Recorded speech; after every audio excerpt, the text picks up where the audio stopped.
Olá, meu amigo, minha amiga, paz seja convosco. Estamos aqui para mais um vídeo e desta vez nós vamos falar sobre por que devo estudar teologia. Por que devo estudar teologia? Vou te dar uma explicação do porquê você deve estudar teologia. Mas antes disso, já gostaria de pedir para você que está sempre aqui no canal, que já deixa o seu like. Quando você deixa o like, o YouTube entende que os nossos vídeos são relevantes e indica o nosso canal na plataforma, subindo ele no algoritmo. E você que ainda não é inscrito, tá aqui um tempão, acompanha tudo, já aproveita, se inscreva no nosso canal e ativa o sininho para receber notificações todas as vezes que a gente fizer uma nova postagem. Estamos indo rumo a 10 mil inscritos, já estamos com 9 mil e pouco e queremos bater o mais rápido possível 10 mil inscritos e nós contamos com a sua ajuda. Dito isto, vamos para o que interessa. Por que devo estudar teologia? Bom, primeira coisa que eu preciso entender é que a palavra teologia ela é a junção de duas palavras gregas. A primeira é a palavra theos, que significa Deus, e a segunda logia, que significa estudo. Então, teologia é estudo sobre Deus. Parece algo meio louco, né? Como é que você estuda Deus? Deus não é um objeto que você coloca ele dentro de uma caixinha e vai dissecando ele como se faz com um rato de laboratório. Então, como é que a teologia faz para estudar Deus? Aquele que o intelecto humano, a cognição humana não é capaz de capturar, de decifrar, de ler, né? Como é que se estuda Deus? Bom, Martinho Lutero usava uma expressão em latim para descrever Deus que Karl Barth vai reproduzir. Martinho Lutero no século XVI e Karl Barth vai reproduzir no século XX. Deus é o Deus absconditus, tá? Ou seja, ele é o Deus oculto, ele é o Deus que vai se revelando no decorrer da história da salvação. Deus é o Deus que se revela. Ninguém, por mais brilhante que seja uma mente, é capaz de subir o nível para entender Deus. Partindo desse pressuposto, é Deus quem desce no propósito de se revelar através da encarnação do seu Filho. Mas antes de Deus se revelar por completo, a encarnação de Cristo é o clímax máximo da revelação de Deus. Antes de Deus se revelar na encarnação do seu Filho, ele vai dando revelações no Antigo Testamento. E a gente entende que a revelação bíblica, histórico-salvífica, ela é gradativa. Deus vai se revelando aos poucos no decorrer da história. E a teologia vai trabalhar essa forma de revelação de Deus. Esse é o primeiro motivo que você deve estudar teologia. Outra coisa que você precisa entender é que a Bíblia é a palavra de Deus. A teologia é a ferramenta que te auxilia a estudar a palavra de Deus. Bíblia é a palavra de Deus. A teologia, a ferramenta que vai te auxiliar a estudar e compreender com profundidade a palavra de Deus. Isso é muito importante você entender. Eu vejo muita gente falando, eu vou para o seminário, eu vou para a faculdade teológica para eu aprender a Bíblia. Não, a Bíblia se aprende lendo. Só que com a teologia você vai aperfeiçoar. E eu vou explicar por quê, tá? A Bíblia, mesmo fazendo teologia, mesmo que você faça graduação, mestrado, doutorado, você precisa continuar lendo a Bíblia, porque a leitura da Bíblia ela é insubstituível, tá? Então a Bíblia é a palavra de Deus, a teologia é a ferramenta que auxilia a estudar a palavra de Deus. Gente, o que é uma ferramenta? A ferramenta ela é um instrumento que vai te viabilizar, vai facilitar o teu caminho. Por exemplo, aqui em casa quando eu casei, tive que botar quadro em vários lugares, furar parede, né? Colocar parafuso para pendurar quadro. Se eu fosse fazer isso de forma manual, meu amigo, eu levaria muito trabalho, teria muito trabalho, me complicaria demais a minha vida. Para isso, o que eu fiz? Assim que casei, eu comprei primeiro, uma furadeira de parede. Isso vai viabilizar o meu esforço. Rapidinho eu boto ali, furei, pronto. Coloco a bucha e depois eu coloco o parafuso. Antigamente eu fazia com a chave de fenda. Aqui em casa, quando o bicho pega, quem resolve tudo sou eu. Eu não procuro chamar pessoas de fora, a não ser que fuja do meu alcance, da minha alçada, da minha capacidade. Aí eu busco por um profissional, um pedreiro. Mas aquilo que dá para eu resolver, eu resolvo. E eu também comprei uma parafusadeira. Já viu como é que se faz as coisas com parafusadeira? É muito rápido. O que é furadeira? O que é a parafusadeira? São instrumentos, são ferramentas que vão viabilizar, facilitar, me ajudar a fazer aquilo que eu quero fazer. Então a Bíblia é a palavra de Deus, a teologia é a ferramenta que me auxilia a estudar a palavra de Deus. Por isso, eu preciso da teologia para me aprofundar na Bíblia Sagrada, tá? Dito isto, a gente precisa entender que entre a Bíblia, o texto original, e o leitor, existe um grande abismo. Eu falo isso no meu vídeo aí, diferença entre exegese e hermenêutica. Eu preciso entender que existe um abismo, existe uma distância em vários aspectos. Primeiro, a Bíblia foi escrita em uma cultura completamente diferente. A nossa cultura é cultura ocidental. A cultura bíblica é cultura oriental, Antigo Oriente Médio. É ali que nascem as escrituras sagradas. E ali a Bíblia, o contexto cultural da Bíblia vai gravitar não só no Antigo Oriente Médio, mas em várias culturas, como na cultura grega, na cultura babilônica, na cultura romana, na cultura judaica. Ela vai gravitar, o texto sagrado vai gravitar em várias culturas. Por exemplo, quando eu leio a carta de Paulo aos Romanos, a cultura que está na carta aos Romanos é a cultura de Roma. Quando eu leio muita coisa que Paulo fala ali, tu acha que entende, na verdade não está entendendo, porque ele está falando para romano dentro de uma cultura romana, tá? Por exemplo, na Grécia, né, quando você lê primeira e segunda carta de Paulo aos Coríntios, a cidade de Corinto era uma cidade, uma das grandes metrópoles gregas no tempo do apóstolo Paulo. Então a cultura ali é a cultura grega, querido. Paulo está usando de cultura grega para falar com os coríntios, tá? E aí, se você não entende isso, não imerge, você acha que está lendo, está entendendo tudo. Quando você lê o Evangelho de Mateus, Mateus foi escrito para judeus. Então a cultura que está sendo trabalhada por trás do Evangelho de Mateus é uma cultura judaica. Então, quando você lê a Bíblia, você tem que entender que a Bíblia foi escrita em culturas diferentes. Isso já é uma grande distância, um grande abismo entre o texto e o leitor. Segundo, ela foi escrita em época diferente. Os textos mais recentes que nós temos no Novo Testamento datam de quase 2000 anos de distância de nós. Então, nós temos a distância cultural, nós temos a distância temporal do tempo, quase 2000 anos. Só para você ter noção disso que eu estou falando, por exemplo, eu tenho 38 anos, eu nasci em 1984. Tenho 38 anos, nasci em 1984. Na década de 90 eu era uma criança, correto? Tinha 6 anos de idade, nos anos 90, 91, 92 e tal, até 94, uns 10 anos de idade.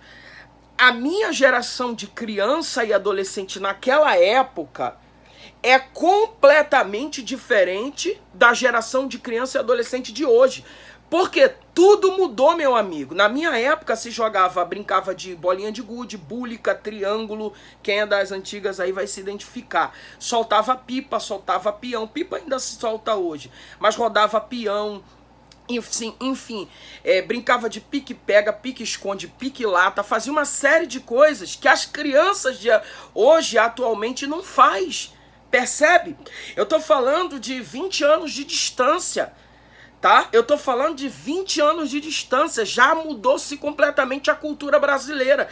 Que dirá, gente, 2000 anos, a gente está falando de muito tempo. Então tem um aspecto cultural, tem um aspecto temporal da distância do texto para o leitor, tem um aspecto dos idiomas. A Bíblia foi escrita em 3 idiomas, hebraico, aramaico e grego, que o hebraico, meu Deus do céu, é totalmente diferente do português, tá? O grego também, por isso que quando alguém fala difícil, fala, tô falando grego, porque realmente são línguas completamente diferentes da nossa língua portuguesa, gente.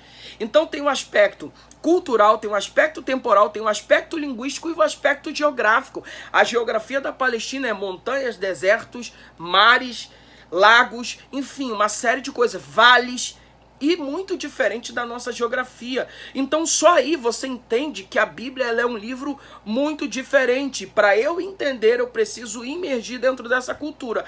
E a teologia é uma ferramenta que vai me viabilizar, tá? Vai facilitar minha compreensão da Bíblia.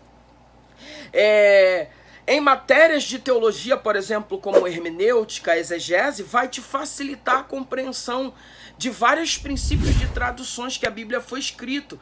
Por exemplo, quando eu pego a Bíblia Sagrada, eu entendo que para eu entender a Bíblia, eu preciso entender o princípio geral de interpretação. O que é o princípio geral? A Bíblia interpreta a própria Bíblia. Ou seja, existem textos no Novo Testamento que para eu compreender, eu tenho que voltar no Antigo Testamento. Eu vou dar só um exemplo para vocês de 2 livros. Primeiro é o livro de Levítico. É um livro sacrificial, é um livro de sacrifício. Dificílimo de entender para quem é iniciante, está começando a ler a Bíblia. Aí você pega a carta aos Hebreus e você vai ver como a carta aos Hebreus ela é autoexplicativa no livro de Levíticos. Porque vai trabalhar a ideia de sacerdote, Jesus um superior sacerdote, de sacrifícios, de animais, enfim, uma série de coisas. Então, no princípio geral, a Bíblia interpreta a própria Bíblia. Muita coisa que está no Novo Testamento vai ser explicada no Antigo Testamento, porque o Antigo Testamento é a origem que vai pavimentar todo o caminho e a construção para o Novo Testamento. Não existe o novo sem o velho. Então, esse princípio geral. Aí tem o princípio teológico de interpretação, que são aqueles que vão trabalhar doutrinas, né? Dogmas que foram criados no decorrer da história, como doutrina da Trindade, como a própria cristologia, como a pneumatologia, que são doutrinas do Espírito Santo, como a escatologia, que é a doutrina das últimas coisas, né? Que já entra na parte da teologia sistemática aí. Então, princípio geral, Bíblia interpreta a própria Bíblia. Princípios teológicos, que eu vou entender o desenvolvimento da teologia no sentido do dogma, da dogmática, no decorrer da história. Eu vou precisar usar o princípio teológico de interpretação. Aí vem o princípio histórico de interpretação, que é aquele que já entra para a área da teologia bíblica, histórico-cultural. Eu preciso entender o Sitzenleben do texto que eu estou lendo. O que é Sitzenleben? É uma palavra que descreve o pano de fundo histórico que aquele texto foi escrito, tá? Então, princípio geral, a Bíblia interpreta a própria Bíblia. Princípios teológicos, eu vou aprender as teologias que foram formuladas no decorrer da história acerca de Cristo, acerca da história da salvação, acerca do Espírito Santo, acerca das últimas coisas, acerca da igreja como a eclesiologia, da história da igreja, enfim, uma série de coisas, tá? E o princípio linguístico de interpretação, que é aquele que vai trabalhar os originais, o grego e o hebraico. Isso aí está dentro da área da teologia bíblica também. Gente, às vezes você pega uma palavra no português em 3 textos diferentes e acha que é a mesma coisa, mas não é. Por exemplo, vou te dar um exemplo. Quando você lê lá, porque Deus amou o mundo de tal maneira, né? Texto áureo da Bíblia, João 3,16, que deu seu Filho unigênito para que todo aquele que nele crê não pereça, mas tenha vida eterna. A palavra no português que aparece ali é mundo, mundo. Aí você vê, Deus amou o mundo. O que quer dizer aquele mundo ali? No grego é mundo cosmos, cosmos, que está relacionado à criação, a toda a criação, o ser humano, a natureza, todas as coisas. Deus amou não só o ser humano, mas toda a criação de forma geral, que está debaixo do cativeiro de corrupção, e um dia ela vai ser resgatada, como Paulo vai dissertar lá em Romanos, capítulo 8, a partir do versículo 19, né? Ele diz que a ardente expectativa da criatura, expectação da criatura aguarda pela manifestação dos filhos de Deus. E no grego a expressão manifestação ali é apocalipse, que significa a revelação, a glorificação da igreja. Então a restauração do cosmos acontece com a restauração da igreja. Quando a igreja receber o corpo glorificado, começa a acontecer a restauração do cosmos. Então, partindo desse pressuposto, tá? O aspecto linguístico é muito importante. João 3,16, mundo. Mundo o quê? Cosmos, criação de forma geral. Mas aí a gente pula para Romanos 12:2, que todo mundo gosta, né? Não vos conformeis com este mundo. Aparece ali a palavra mundo. No grego, o que está escrito ali? É cosmos? Aion, o que Paulo está dizendo? Não vos conformeis com a natureza, com o ser humano, com esse cosmos natural? Não. Ele está usando a expressão grega aiones, ou aion, tá? Que significa, não vos conformeis com essa mentalidade deste século. Olha como no português está tudo mundo, mas no grego você já aprofunda. Por exemplo, Atos capítulo 17... Quando Paulo chega em uma determinada cidade para pregar, eles vão dizer assim: estes têm alvoroçado o mundo. Estou aí citando 3 palavras mundo, que no grego são completamente diferentes. Aí você vai olhar no original o que significa aquela palavra mundo. Estes têm alvoroçado o mundo. Aí você vai ver que mundo ali não é nem cosmos, nem é aion. Ali é oikomenen, tá? Que vem da palavra ecumenismo, que são pessoas. Estes têm alvoroçado pessoas por onde têm passado. Então a gente pega a nossa tradução e lê lá mundo nas 3, mas quando você vai para o princípio linguístico de interpretação para o original, você vê que são 3 coisas totalmente diferentes, embora no português tá tudo farinha do mesmo saco. Percebe a importância dessa ferramenta? Eu não vou nem dizer que a Bíblia foi escrita em 16 séculos, né? Foi fechada em 16 séculos, que a Bíblia tem 66 livros, dividido em 2 partes, Antigo e Novo Testamento, possui mais de 40 autores diferentes, tá? Com estilos de vida diferentes, como por exemplo, Davi, o salmista. Primeiro, a priori, Davi foi um pastor, depois um rei de Israel. Esdras, por exemplo, um sacerdote. Escritor Esdras, um sacerdote. Então aqui a gente tem um rei, a gente tem um sacerdote. Profeta Amós, boiadeiro e cultivador de sicômoros. Só aí já estou te dando 3 pessoas diferentes que escreveram a Bíblia Sagrada, com estilos de vida completamente diferentes. Paulo, fariseu e construtor de tenda. Só aí, olha como é que as coisas são diferentes. Mateus, publicano, cobrador de impostos. Pedro escreveu as cartas lá de Pedro. Quem era Pedro? Pedro era um pescador. Lucas, quem era o doutor Lucas? Médico. Só que eu tô te dando 7 autores com 7 estilos de vida completamente diferentes. E a gente vê que dentro disso tudo há uma harmonização nas escrituras, tá? Há uma harmonização nas escrituras. Então, na teologia a gente aprende tudo isso. Isso porque eu não falei da divisão da Bíblia. A Bíblia ela é dividida em várias partes. Tem o Pentateuco, por exemplo, tem os livros históricos, tem os livros poéticos, tem os profetas maiores, tem os profetas menores, tem os evangelhos, tem o livro histórico de Atos, tem as cartas paulinas, tem as epístolas gerais, tem o livro de Apocalipse. Então a Bíblia ela possui várias divisões. Eu estou dando aula recentemente agora, presencial aqui na ilha, sobre bibliologia, nós estamos falando disso. Então você pega a Bíblia e só lê e acha que entende tudo. Mas quando você começa a imergir nessas particularidades que a Bíblia é, você vai ver algo poderosíssimo. E isso porque eu também não falei do gênero literário, tá? A Bíblia foi escrita em vários gêneros literários diferentes, como por exemplo, narrativa, né, que são as histórias contadas. Narrativas são histórias. Tem as poesias que a gente não pode interpretar como se fosse uma narrativa. Poesia hebraica é diferente de narrativa. Tem apocalíptica, que envolve muitos símbolos, né? Muitas figuras de linguagem apocalíptica.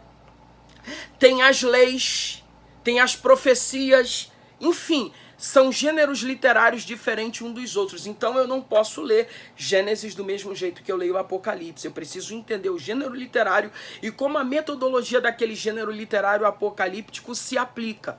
Dito isto, gente, aqui é só uma pincelada, já está em 18 minutos o vídeo. Hoje é dia 6 de fevereiro de 2023, estou gravando esse vídeo hoje e ele vai entrar hoje ainda no ar, tá?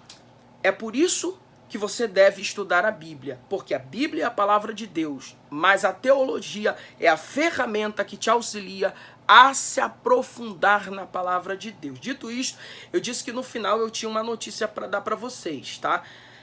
Muita gente aqui já sabe, mas outras pessoas não sabem. E outras pessoas que ainda vão se inscrever no canal vão ver esse vídeo posteriormente. Nós temos o nosso curso online de teologia. Existem muitas cidades do interior de São Paulo, de Brasília. Eu já estive pregando em São Paulo, tanto no centro quanto no interior, em várias cidades, né, do interior de São Paulo, Brasília, Maranhão. Tem as capitais, o Brasil tem as capitais, mas também tem aquelas cidades que são cidades de interior, que não possuem cursos teológicos. E nós temos aqui o nosso curso online de teologia, que está começando essa semana agora. Ô glória! Nós já temos o o primeiro módulo. Então não dá, nós estamos trabalhando pneumatologia no primeiro módulo, não dá para entrar nesse agora.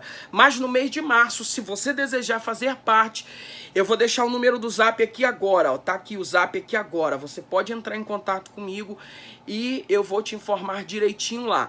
Além disso, vou deixar um vídeo aqui agora nos cards aqui em cima, tá? Vou deixar um vídeo nos cards aqui em cima agora explicando como que funciona mais ou menos o curso, mas para informações maiores como valores, preço, tudo direitinho, data, tudo direitinho de aula, só pelo WhatsApp que eu vou deixar aqui agora para vocês, ó, tá aqui esse WhatsApp, é só chamar. Então, se você deseja se aprofundar nas escrituras, estudar teologia com a gente, esse é o contato, entra em contato aí que vai ser bênção de Deus para a tua vida. Eu espero que você tenha gostado do vídeo. Se você gostou, gente, é de graça, 0800, deixa o seu like. Você que não é inscrito, se inscreva no nosso canal e ativa o sininho aí para receber notificações todas as vezes que a gente fizer uma nova postagem. Se você gosta dos nossos vídeos aqui que são de 10, 15 minutos, às vezes 17, se você gosta, imagina toda semana, uma vez por semana, estudar 2 horas e meia de aula comigo, sendo 10 horas de aula por mês. Vai aprender muita coisa, isso eu posso te garantir. Deus abençoe você, sua casa, sua família. Até o próximo vídeo.